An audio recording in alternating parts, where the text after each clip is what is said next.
Hey, what's up? This is Eddie here at Positively Atheist. Who do you think is the most persecuted people, religious people group on the planet? Who do you think is the number one mistrusted, least liked, and most persecuted people group on the planet when it comes to religious belief systems? I'll give you a moment just to really think about that. Maybe you want to do some quick research. Most people will say things like Jewish people uh, or Christians and or whatever, and usually it tends to, well, your answer will tend to be whatever people group you happen to belong to. So if you're a Christian, for instance, you might think to yourself, well, Christians are the most persecuted people group. I can think of dozens, maybe hundreds of different stories about Christian persecution. I remember when I was a Christian, at the time there was a band called DC Talk, and they had a song called Jesus Freaks, and out of that song they actually released a book. It's a story of both historical and modern day martyrs, or people who had died for their faith, quote unquote. And let's be real, let's face facts here. Religious groups all basically want to be able to have this title. The reason why religious groups want to have this title, regardless if they deserve it or not, is because it inherently displays almost like that there must be something true about it, right? It backs up this belief that there is something true about their faith. Otherwise, who in their right mind would die for the sake of their beliefs? Now, we could get into discussions about whether or not Christians are actually killed for their beliefs, especially historical, quote, Christians who were, quote unquote, martyred, or at least that we have heard of in historical records. Truth be told, a lot of times and especially in those historical cases, like the ancient historical cases, from what we can tell, it wasn't really because of their faith that they actually were persecuted. It was a lot of times just because they were just like jerks, and the way they interacted with people around them caused a lot of problems, and it ended up leading to a lot of other issues, which ended up in their pointing towards a conclusion where they were, quote unquote, martyred. Now, and the reason why I say this is because there's, as far as I can tell, especially at the historical accounts, there is zero evidence that a recant of their faith would actually have saved these historical accounts of, quote unquote, persecution. But the reason why people want to use this narrative is because it builds on their narrative that people in the past and present are willing to die for their beliefs, and thereby it means that it basically gives the person credence, or it gives them more confidence to believe that their faith must be real, because after all, who would die for a lie? Or at least who would knowingly die for a lie? So all this comes into account when we're talking about who is the most persecuted people group, because it's almost like a competition. People like to have the title as most persecuted religious people group. Now, it may be true that many other faiths, including Christianity and Islam, do have high persecution rates or martyrdoms or that kind of stuff. But I wanted to ask a very specific question. More than who is the most persecuted group, what we need to get at the heart of this question. What the real question is not how many. It's who has the highest chance of being persecuted based upon religious affiliation. And my answer to both these questions is going to be atheists. I believe atheists are the most persecuted religious people group in modern and historical context of all times. Let me explain. Now, before I get into this, it may be true that atheists don't comprise the largest number of people who have been persecuted or martyred or killed or whatever for their beliefs. But I believe that that's the highest chance, the highest likelihood. Here's what I mean. Right now in the world today, in modern society, less than 1% of the world would define themselves as atheists. Okay? especially when you actually ask questions about what they believe. Most people are of some type of religious belief perspective, and at the very least would not identify themselves as atheists. Most will identify themselves as agnostic. Now, we can get into a discussion about what that actually means and who's actually an atheist, who's agnostic. I personally believe that I personally believe that most people are truly, deeply atheists. I believe that most people don't believe 99% of the stuff that they say they believe. And the reason why I say that is because look at their lives. You have people who are quote unquote Christians who are stealing, killing, robbing, using inappropriate, foul language, doing drugs, right? You have these people who are supposedly believe in this higher power who's always watching them, their Lord and Savior, their God, who's supposedly with them at all times doing all these strange, I would call sinful behaviors. And to me, that doesn't really jive very well because, and I'll do another video on this, but I don't see how you could, on one hand, believe that your Lord and Savior, your best friend, the King of the universe, the person who you say you quote unquote love the most and love above all things, all people, and all this kind of stuff, who is an almighty God, all powerful, all knowing, omnipresent. So I don't see how you can believe that this God is with you, literally sitting next to you, and still do bad things. I don't believe that's possible. So I believe that believers who do bad things are just evidence that they don't actually believe what they say they believe. Now, let me put this in another context, because I want to take it back to the point of conversation. I don't want to get bogged down in that. I do want to do another video on whether or not people actually believe what they say. But this video is more specifically focused on who's more likely to be persecuted. And I'm going to make the case that it's actually the atheists who are the most highly persecuted people group on the planet. And here's why I say that, because I started getting into it a little bit just a minute ago, but I want to go dive back into this. If you look at the amount of people who are actually atheists, or at least proclaim to be atheists, you're talking about less than 1% of the population.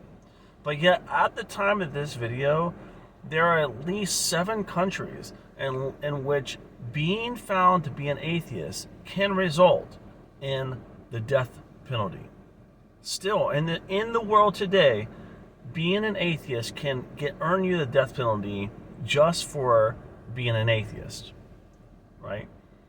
You could be a perfectly stand-up citizen, a perfectly good person, but just by being an atheist, you could be sentenced to death. What does this mean? This means that the atheist, well, how did we get to this? Well, here's the thing about being an atheist, or being a theist. If you're a theist, it may be true that you do not agree with a lot of stuff that other people believe in their religions, right? You may have vast disagreements in what you actually believe. You may believe in Zeus, one person may believe in Allah, another person may believe in Yahweh or Jehovah. And on the surface level, this creates a lot of conflict because you have one person versus another making very specific, very defined claims and statements about basically a being or entity that is a very absolute being. And so even the smallest little differences can wreak havoc and chaos when it comes to believers of different religions connecting together for a unified purpose. We see this all the time: holy wars, people fighting over land that their old messiah or prophet used to walk on, people killing each other over their religious belief systems, right? But what is one thing that they can all agree on? They can all agree in their heads that, hey, we may not agree on which God there is, but at least we agree that there is a God, right? And this is a point of unification between people of all different faiths. So what's up happening is everybody across all different faiths have some point of connection that connects them and makes them feel unified on some level, except for atheists. Atheists are the only ones who every religion can be against at the same time. See, not all religions can be true. In fact, they could all be wrong. But only one religion could be true, right? By definition, because all religions make mutually exclusive claims. And because of this principle, all different religions can, on some level, unite together and at least say, hey, at least we're not as bad as the atheists. So what you have is 99.9% of all people who have ever lived are in agreement that there is some type of God. And the 0.05 or whatever it is percent of people who don't say that are the only people who are ostracized out of society. And they're ostracized out of all societies for the same reason.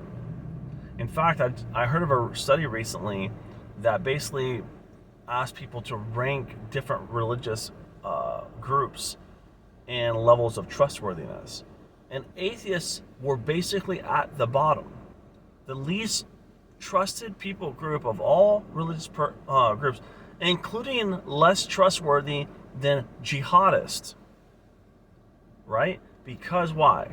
Because at least the jihadists, quote, what? Believe in a God. Right? Because in many people's minds, religion and faith equal morality. See, we've all been taught our whole lives to believe that morality is only possible in a religious system that shapes our values.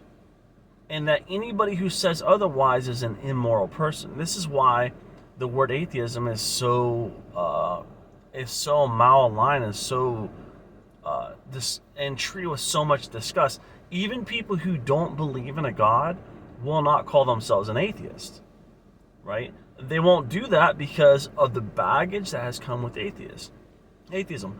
I was taught to believe growing up that atheists are bad people. The atheists have no moral values. They don't have any moral compass, and that they can't have this, right?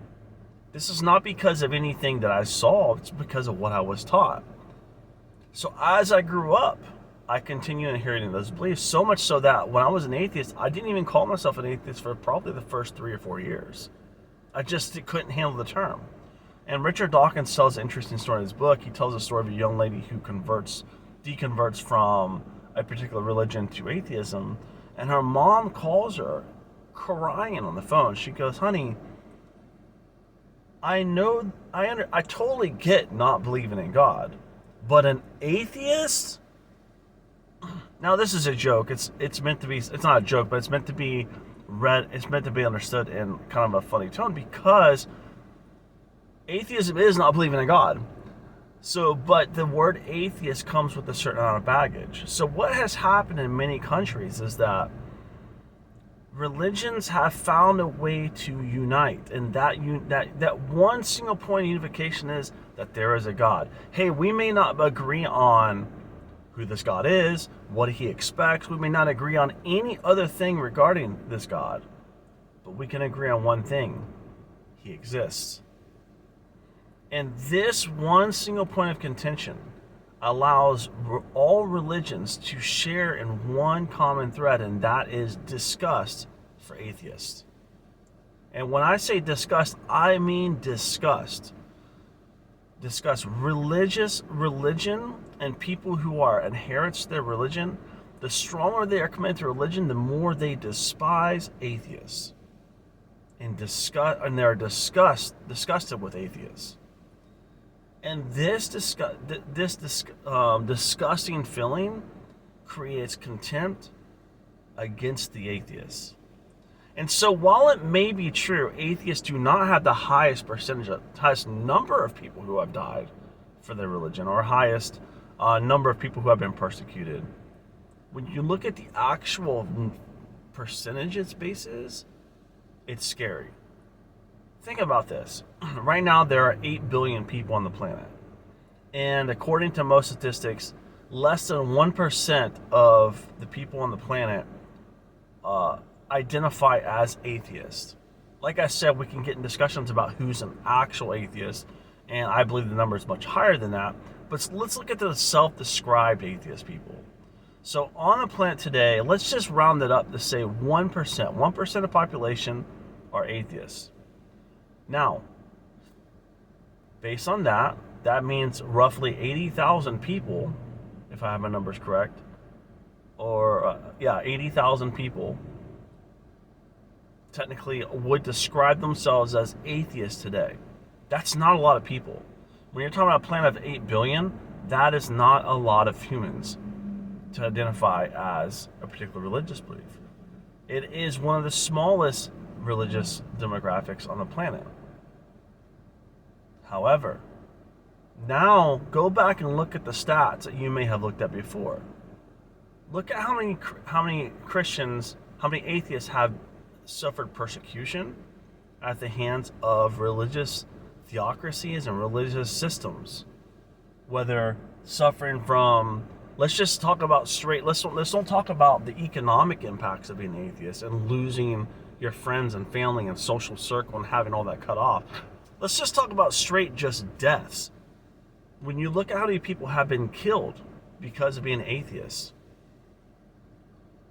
and compare that to the number of atheists, self-described atheists, you're going to find a large percentage. A very scary, I don't know if scary is a good word, but it's almost a terrifying percentage. The chances of an atheist being killed because of their lack of belief is very, very, very high, and the highest of any religious system ever in the history of man. What do I mean by that? I mean this. Go back and do the same thing with Christianity. How many people today are Christians, or at least call themselves Christians? And then go look at how many Christians have been killed because of their faith. And what you will find is that the percentage of Christians who are actually killed because of their faith is nothing compared to the percentage of atheists that have been killed because of their faith. And like I said, we won't even talk about, I haven't even talked about the actual suffering that comes to atheists. Even in the United States, in a modern country today, if you get discovered as being an atheist, this can end your career, it can end your family, it can have your kids taken away from you. You can lose everything. Even if they don't kill you, they can take everything from you. Your business will suffer, collapse. If the wrong person finds out that you're an atheist, they will run you through the mud and destroy you. And by the way, happily do so. And society will support that. People will support it. People who you thought were your friends will turn on you in a second if they find out you're an atheist. And it's because of social conditioning that has taught us to be this way, to how to look at people who don't believe in God and how to address them. And a lot of it comes from these discussions that I've had before on what does it mean to be an atheist. See, people get very intimidated when they meet an atheist, because when they meet an atheist, it's something that they've probably never even heard of before. The idea there might not be a God, because remember, everyone around them believes in a God. Even people who don't believe in their religion, at least they believe in a God. But the idea that a God may not exist strikes at the very heart of what it means to be human for them. And so when they meet someone who doesn't believe in a God, it makes them question that person's humanity. And this is why atheists are the most persecuted religious demographic who has ever lived and will ever live on this planet. It's because everyone, no matter what religion they belong to, can at least agree on one thing, and they believe that is a God exists. And anybody who doesn't believe that is strange, is dangerous, and it cannot be trusted. And I hope this video, I know this is kind of a serious tone video, but it is. I just saw the story of this guy, and who is he's in Morocco, who he escaped Morocco to go to Switzerland, and the Swiss deported him back, saying that quote unquote that this applicant should should be able to go back, and as long as he doesn't essentially open his mouth and cause problems for himself, he should be fine. So he just created another YouTube video, and I'll put the link in the description, where he burns the Quran to say, hey, you know what? If you thought I was safe then, now I'm definitely not safe. Because this is the extent of his life. And people who are religious do not understand this. They think to themselves, oh, I know what it means to have a different viewpoint perspective. But until you are but one of the few of us who don't believe in any gods, you'll never understand that. You'll never understand what it's like to have your life ruined because because somebody finds out that you don't believe in God. And everybody in town who couldn't agree on anything else, who can't agree on anything when it comes to religion, somehow find a way to unite, to connect together enough to find a way to destroy you. And this is what it means to be an atheist in today's society. And thankfully, we live in a very progressive time where I can make videos like this and I can share my thoughts as an atheist. But this is the first time in history we've ever been to this place. Think about all the other atheists, even the last 10 years, who have been killed, jailed, persecuted, because they simply do not believe that there is an imaginary being in the sky who controls all aspects of our lives. For no other reason except for that. Think about all the people whose voices weren't heard, who didn't have a chance to do what I'm doing right now today. So this is a message to all you out there who are religious and you are using this religious complex, this persecution complex, to help bolster your faith and bolster your friend's faith. You aren't suffering for nothing. You haven't experienced persecution. You don't know what it's like. Be an atheist for a day. Come out of the closet as an atheist, and then you get to find out what true persecution is like. What it really means to be persecuted for your faith. Try that on. Try it on for starters. Like this video, subscribe. Thanks for watching.